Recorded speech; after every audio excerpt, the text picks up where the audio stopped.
So ayun mga katupa, may nagtanong. Ang sabi niya dito, may tanong lang po ako. Bakit po pamilyang Manalo lang ang pwedeng mamahala? So ayun mga katupa, no? Isang napakagandang katanungan. Alam mo kaibigan, eto sasagutin lang kita based po sa aking natutunang aral sa loob ng Iglesia ni Cristo. Hindi po kita sasagutin ng ayon sa aking opinion. Sasagutin kita dahil sa turo at aral na natutunan ko sa loob ng Iglesia. Unang-una po, ang tanong niyo po, bakit Manalo lang ang kailangan mamahala? Alam niyo po, ang karapat-dapat at ang tunay na dapat na maging tagapamahalang pangkalahatan ay kinakailangan po may dugong sugo. Ang susunod na tagapamahalang pangkalahatan, kinakailangan ito po ay handog at sinanay ng maaga at malakas na katuwang ng tagapamahala.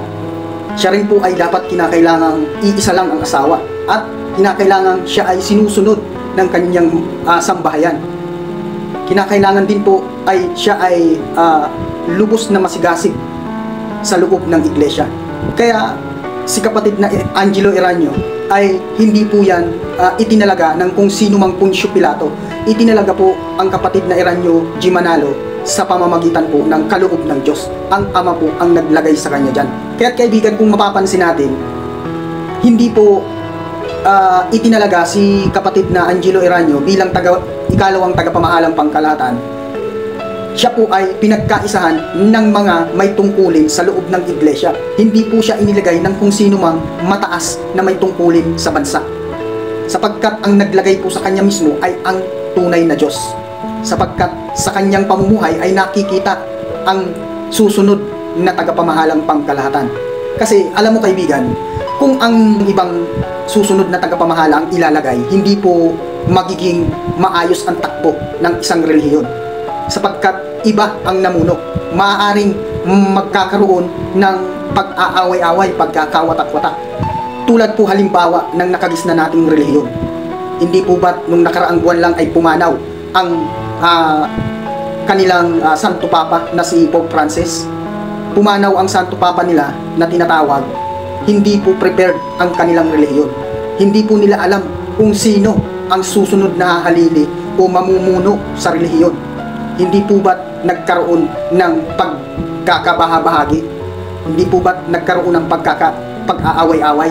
Merong mga pare na hindi sang-ayon sa kanilang naging kagustuhan na maging sunod na Santo Papa. So, isang patunay po yan na iyan po ay hindi kaloob ng Diyos.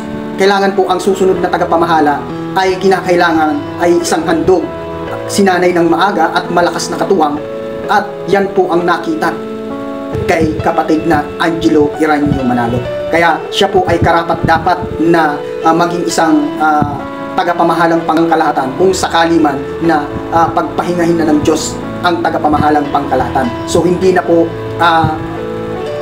pipili pa, hindi na po magkakaroon pa ng pagkakabahabahagi, sapagkat maaga pa lang ay naihanda na siya na susunod na tagapamahalang pangkalahatan.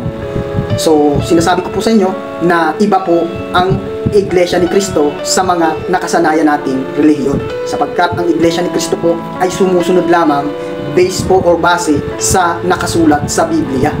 Yun po ang aking kasagutan sa inyong katanungan, kaibigan. Maraming salamat.